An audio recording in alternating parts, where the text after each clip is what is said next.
Professor of EC Department at LJ Institute of Engineering and Technology. Welcome to the session of Digital System Design.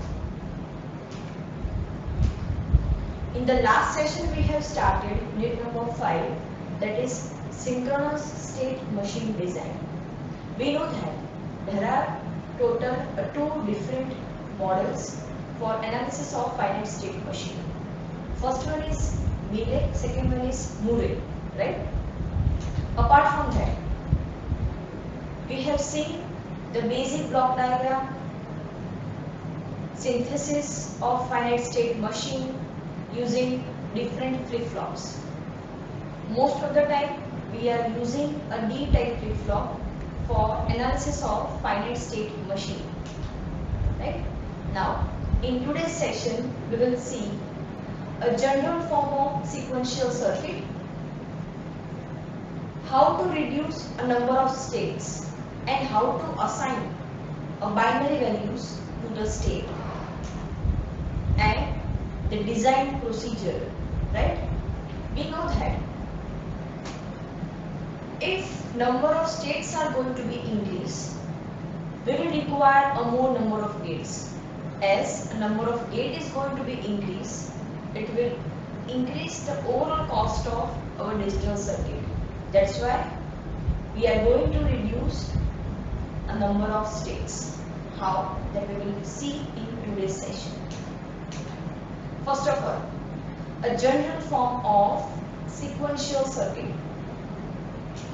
Now, in this block diagram, you can see that first one is my combinational circuit, flip-flop, and the another combinational circuit.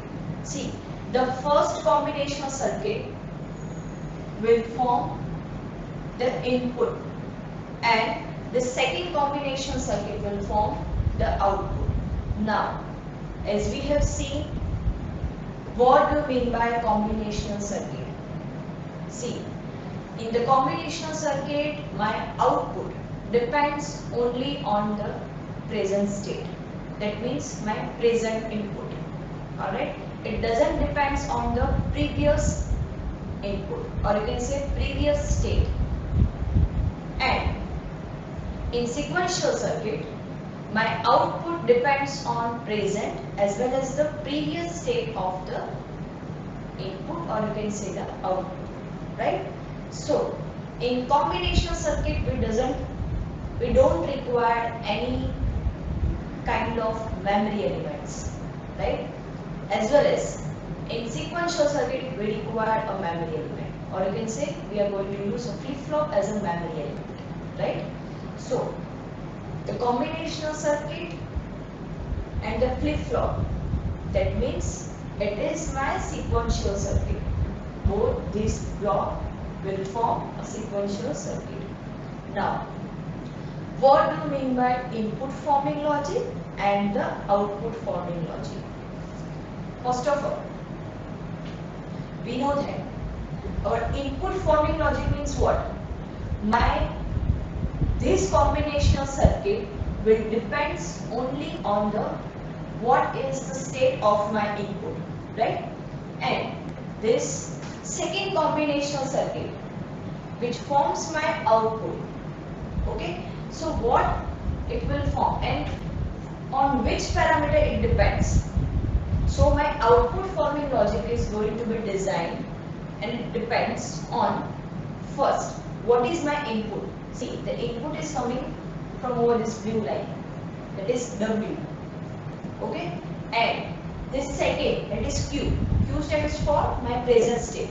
So the output is going to be formed with the help of what is the state of my input and what is my present state. Alright? And the input is going to be formed with the help of my state of the input that is I am going to be applied, that is W. Alright? Based on that, my output and the input is going to be formed. So it is known as the input forming logic and the output forming logic. Alright? Secondly, my flip-flop is going to be triggered with the help of this clock signal. Alright, we know that flip-flop is edge trigger, right? It is going to be triggered on the edge, either it is positive edge, or that means rising edge, or the falling edge, right? Second thing, my next state is going to be defined what is my output. Alright, so this Q is going to be fed back to the combinational circuit. Alright, so this first block, that is a combinational circuit, will form the input based on what I am going to apply and what is my next state. Alright, this is the generalized block diagram of sequential finite state machine. For Mealy and Murray model, we know that my output is going to be changed with the help of only input, or I can say with input as well as the what is my next state. Alright, so this is generalized form of sequential circuit in which if I am going to apply the clock signal, then only my output is going to be changed. Why? Because output of flip-flop is going to be applied to the combinational circuit. Alright. Now, state reduction and the assignment. First of all, why we need to use a state reduction? What is the requirement? So first of all, what do you mean by state reduction? Ultimately, what we are going to do is the reduction of flip-flop in the sequential circuit is known as the state reduction. Why? Why we are only reducing the flip-flop? Because as number of flip-flop is going to be increased, it will also cause my circuit to be bulkier. It will increase the overall cost of my system. Alright, so as number of states are going to be reduced, my requirement of flip-flop is also going to be reduced, and it will make my circuit to be a simpler and smaller, and it will also reduce my cost of the overall system. Alright, so we are going to reduce the number of flip-flops. Apart from that, as we are going to reduce the number of flip-flops, it will also cause the increase of a combinational circuit. That means it will cause an unintended and unexpected consequence. How? Let's take one example. In this example, we will denote the number of states by letter, not by a binary digit. First of all, we are assigning the states by not by binary assignment. We are simply assigning its alphabets. Okay. See, this is our state diagram. In this state diagram, we can see that there are total 1, 2, 3, 4, 5, 6 and 7. 7 states are there. We haven't assigned any binary values to that state. Okay, we have assigned simply a letters A, B, C, D, E, F and G. Now this state diagram is formed with the help of what is my question. So the question is, we are detecting the infinite number of input sequence.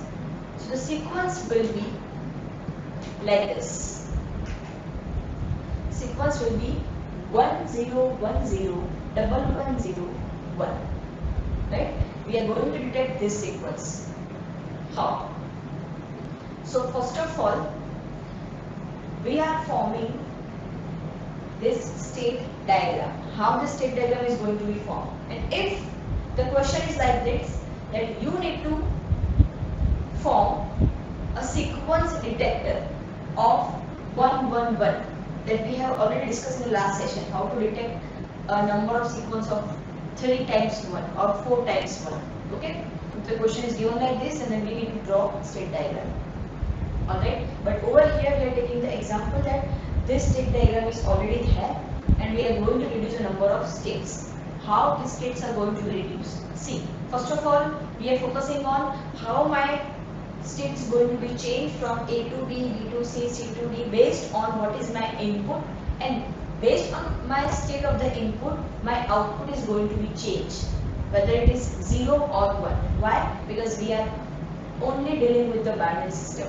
It has only two states, either 0 or 1. First, consider the state A. Okay, in state A, if my input is equals to 0, what is my output? My output is equals to 0. This one, 0/0. This first 0 represent my input. Second 0 represent my output.